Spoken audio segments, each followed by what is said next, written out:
Well, they started out beautiful. I went golfing with my dad. It was about 103 out, and that just kind of turned into a long day out in the hot sun. And I got severely dehydrated that day. And later on that night, I was feeling a little woozy and was out with some friends, and I'd sat down to grab a bite to eat, kind of regain my energy, and ended up passing out and falling down a staircase.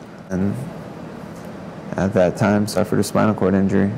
It was devastating. It's particularly hard to call his mother and let her know that her son had just taken a serious fall, and the devastating circumstances that we've dealt with since that point. It is devastating to hear the news that your son is paralyzed. Marty, being the boy in the family, I always say I attribute every gray hair in my head to my son, because he was always jumping and running and doing something. And he'd gone all through school, he graduated from college, was well into his career, just starting his career, but he was happy and active, and all of a sudden everything just comes to a screeching halt. Right before he went in for his operation, Marty wiggled his little toe, just a quarter of an inch, but it was a wiggle, and that was a promising sign. So we had a great deal of faith that there's going to be some recovery. When something like that happens, everybody just kind of comes together. Your friends, your family. Thank God is still Marty. He's joking, he's teasing. He's the same old kid he always was. His body's just working a little bit differently. Definitely came as a shock, and kind of felt invincible before that, and to hear that kind of news, it really didn't resonate at first. You just are kind of in denial. The level of my injury is C3, C4, which is very high cervical. It's in the upper part of my neck, and it's a central spinal cord injury, which is a little bit of an interesting type of spinal cord injury because it affects your arms more so than your legs. And being also a high level of injury, you lose a lot of lung function. Most times people are on a tracheotomy tube. Now I have limitations as far as speech, like how much I can project my voice. I still can't yell to this day, but it's getting better slowly. My father, his grandfather, had been a polio victim and was in a wheelchair all of my life. Dealing with an individual in a wheelchair was not necessarily something new to us.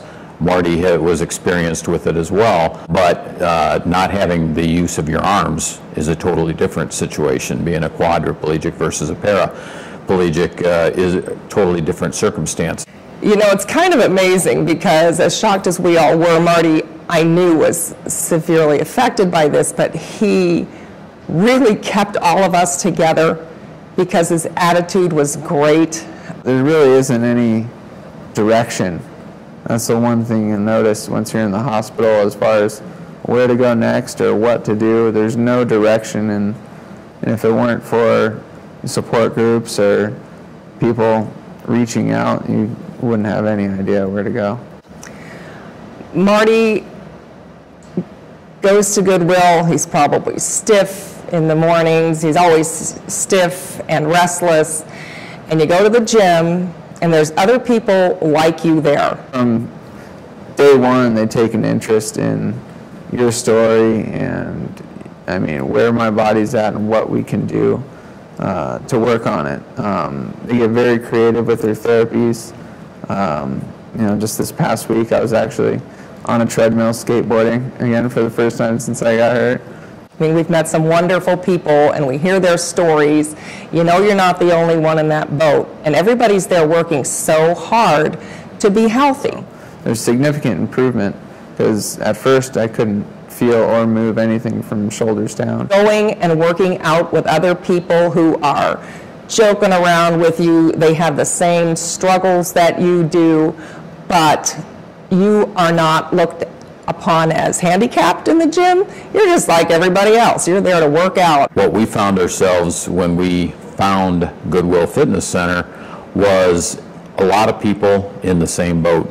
And when you go into the Goodwill Fitness Center as opposed to a normal fitness center, the first thing you notice is the people that are in there and the determination that is in their eyes. It's incredible to look at every person in there and they're all working so hard because they all have the hope of recovery. There's just so much access and so much adaptive equipment. You know, it just feels like I'm going to the gym again, you know, however it's, you know, well equipped for my needs. You know, I got therapists that work with people with spinal cord injuries and, you know, have a lot more knowledge and, you know, how to do physical therapy and rehabilitate my injury.